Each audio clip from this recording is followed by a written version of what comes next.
We're on part 9 out of 10 on our Freedom in Christ course. And the basic point of this is, of course, we can have freedom. But today's talk is called Relating to Others.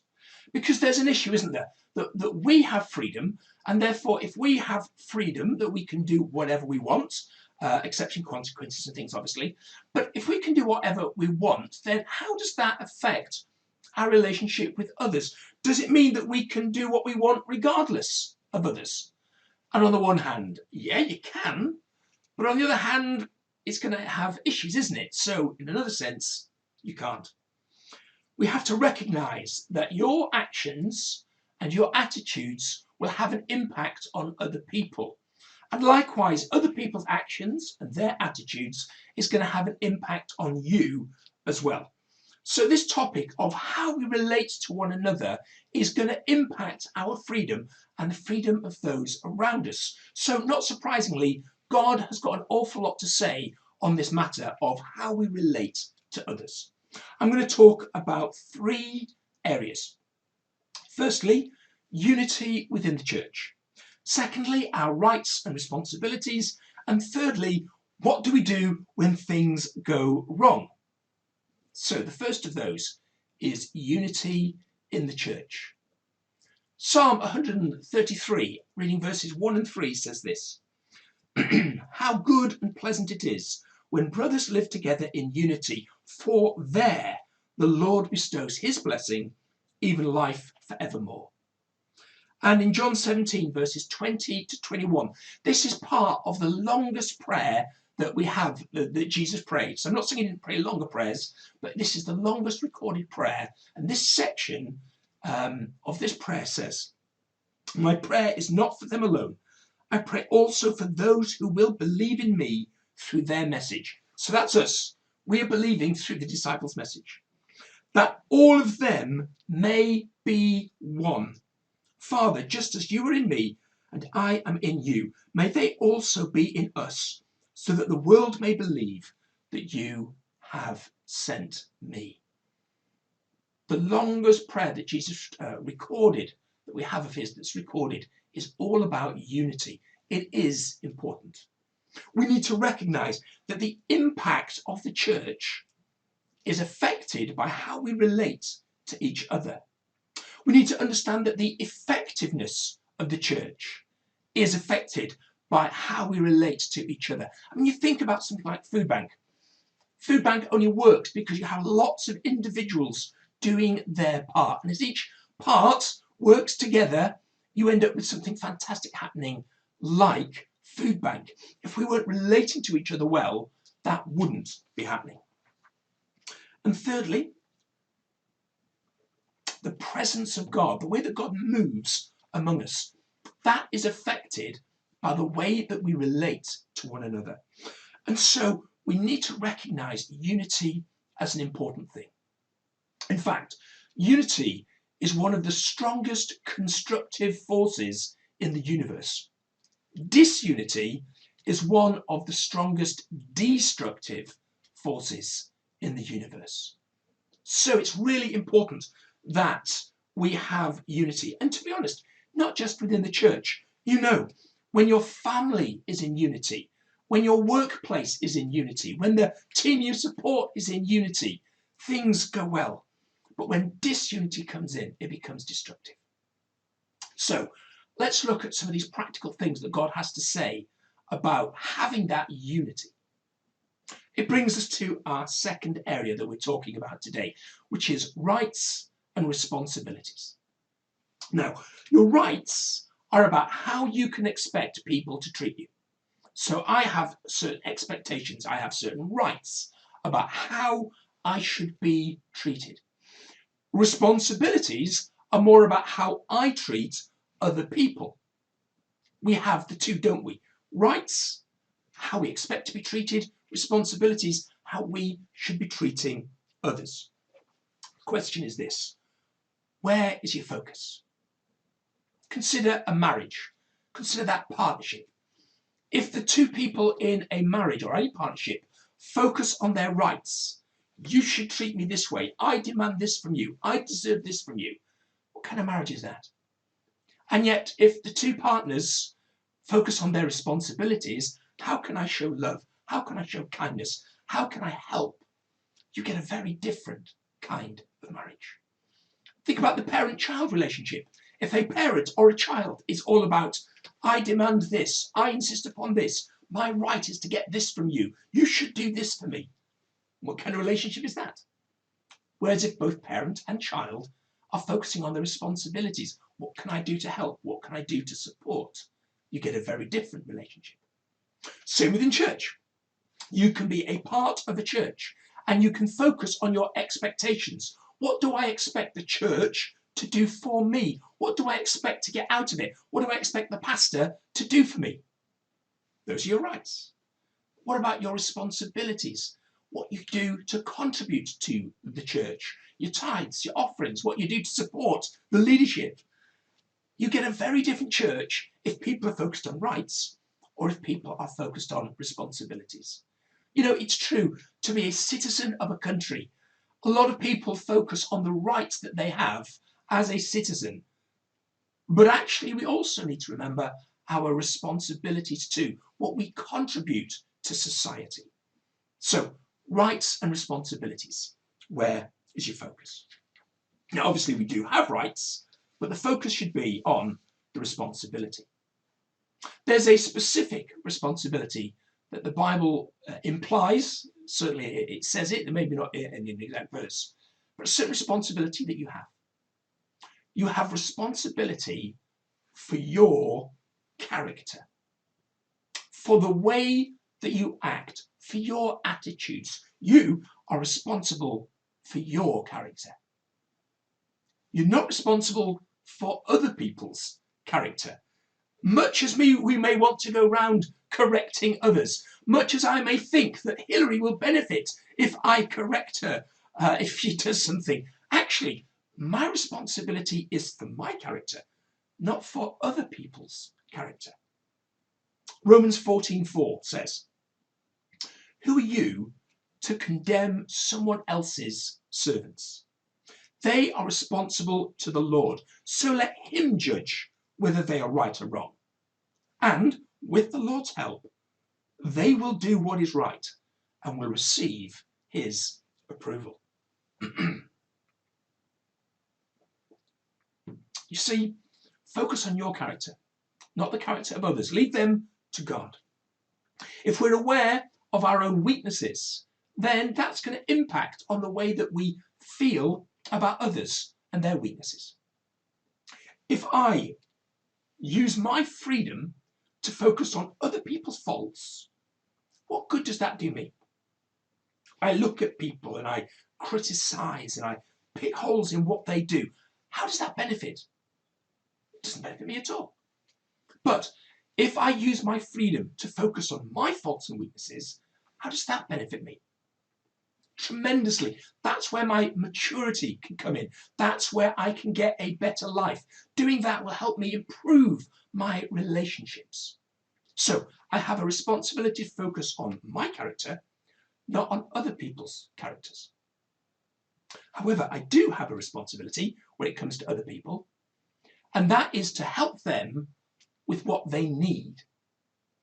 It says in Philippians 2 verse 3-5, do nothing out of selfish ambition or vain conceit, but in humility consider others better than yourself.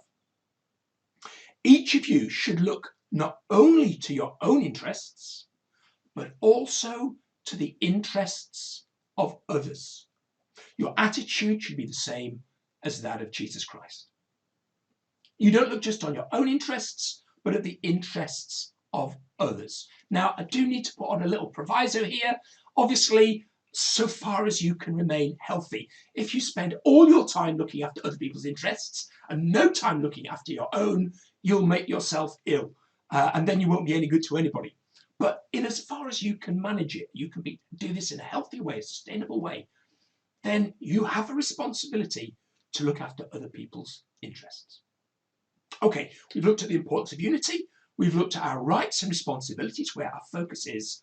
But let's get really practical now. The third area I want to talk about is when things go wrong.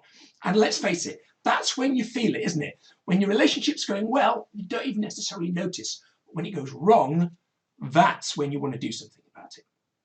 So let me talk about 4 areas about what we do when things go wrong in relationships.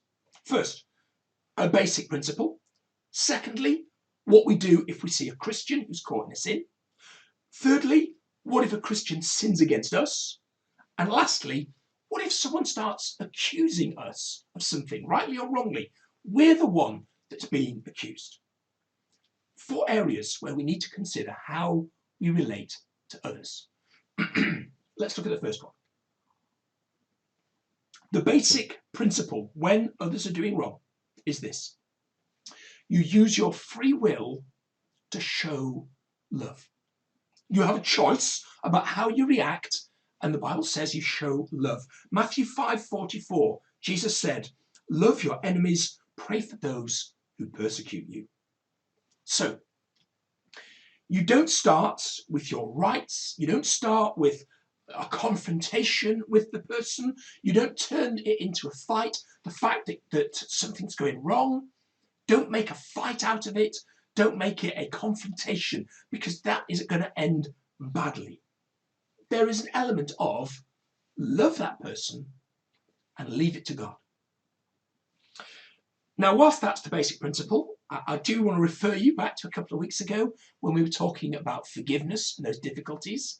And it may also be that you need the practicality of laying down some guidelines, of removing yourself from a situation, or if a crime has been committed, even reporting it to the authorities. So I'm not saying you just leave it to God, show love, and just forget it.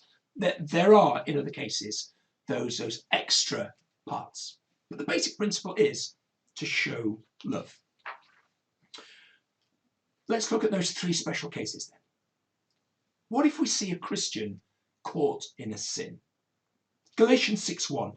If someone is caught in a sin, you, who are spiritual, should restore him gently. Okay. So we don't judge someone when we see that they're doing something wrong. But the thing about sin is this: sin hurts people.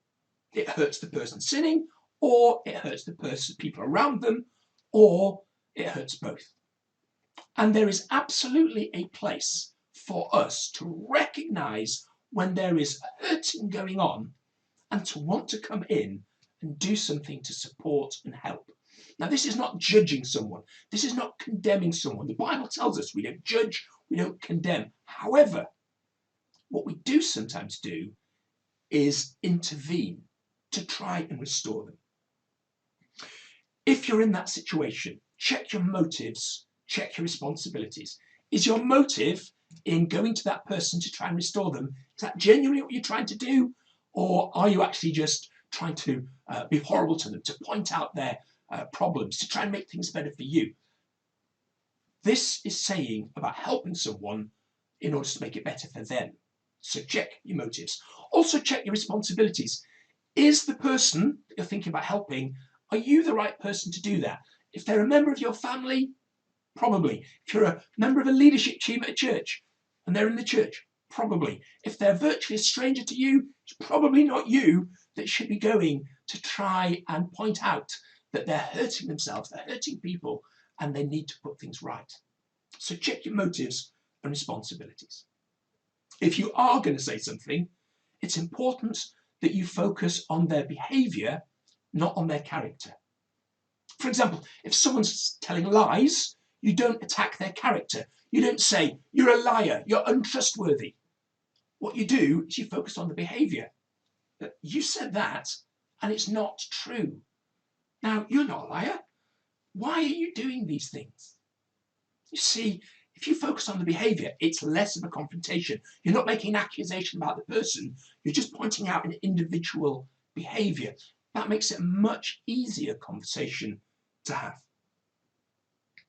Remember, the whole point, it says, is to restore them gently. This is about support and restoration, not condemnation.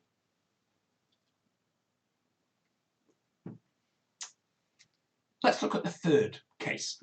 What if a Christian sins against you? What if they do something wrong directly to you? How do you deal with it then? Well, Matthew 18 from verse 15 onwards says, if another believer sins against you, go privately and point out the offence. I'll read a bit more in a minute, but let's start there. You don't moan to others. You don't ask people to pray about it. You go to the person who's done the thing wrong to you in private and you point out that there's a problem. That's the first thing. It goes on. If the other person listens and confesses it, you have won that person back. So that's what you're aiming for. You're trying to win that person back. You're not trying to win an argument. You're not trying to defeat them. You're not trying to beat them in the fight. You're trying to win them back. It then says, if you're unsuccessful, take one or two others with you and go back again so that everything you say may be confirmed by 2 or 3 witnesses. If the person still refuses to listen, take your case to the church. In other words, you get some mediation in there. If you go to them privately and you sort it out, brilliant. If you can't, try and get some mediation there. This is about discipline. It's not about punishment. Hebrews 12:11 says, no discipline seems pleasant at the time, but painful. Later on, however, it produces a harvest of righteousness and peace. That's what we're aiming for. If we recognize that there's a problem in a relationship and we try and sort it out, maybe need to bring someone else in to mediate, what we're trying to do is to bring a harvest of righteousness and peace. And the problem is, too many people have suffered when this goes wrong. Families split, people leave jobs, churches, congregations, they split, all because someone does something wrong and the matter is not resolved. That's why it's really important to resolve these issues. Last thing to talk about is, what if someone accuses you? What if you're the one that they're coming to, saying that you're the sinner, or you're the one who has sinned against them, or you've done something wrong? Well, the key is this: you don't defend yourself. Think about it. When Jesus was accused, they made up lies against him, all that sort of thing. He didn't find it necessary to defend himself. For a start, defending yourself can turn it into a fight. And that's not what you're trying to do. Put simply, if what the person is saying is true, then you have no defense. You don't defend yourself, because if they're telling the truth, then how can you defend yourself? Don't make excuses. Admit it. Apologize. That's how you will restore the relationship. If there's a way of putting it right, put it right. That's how you restore the problem. But what if they're accusing you of something that you haven't done? Do you defend yourself then? Well, it depends what you mean by defend yourself. Firstly, you don't have to defend yourself. If you didn't do it wrong, why do you need to defend yourself? Because you were the one who is in the right. Your security is in Christ. Your security is not in whether you win an argument or not. Proverbs 15:1 says, a gentle answer deflects anger, but harsh words make tempers flare. If you do need to say anything, you make it a gentle answer. The temptation is to, don't you accuse me of that. You're the one who did that. You're making up lies about me. That actually doesn't fix the problem. When did having a fight fix the problem? When did going online and complaining about someone on social media ever make matters better? However, a gentle answer can deflect that anger. So that's what we do. I remember a situation from personal experience where someone left a church that I was a pastor at, not the church now, the church in Birmingham. And when they left, they sent a lovely letter to me and the leadership team, explaining their reasons for leaving and how everything was wonderful. And, you know, they were just following God and there were no problems. And we read the letter out to the church about, you know, the fact that they left. And we thought everything was great. And then I get people from outside the church coming to me saying, is it true that you've done this? We've heard that you've done that. What about these awful things that you've done? And it was lies.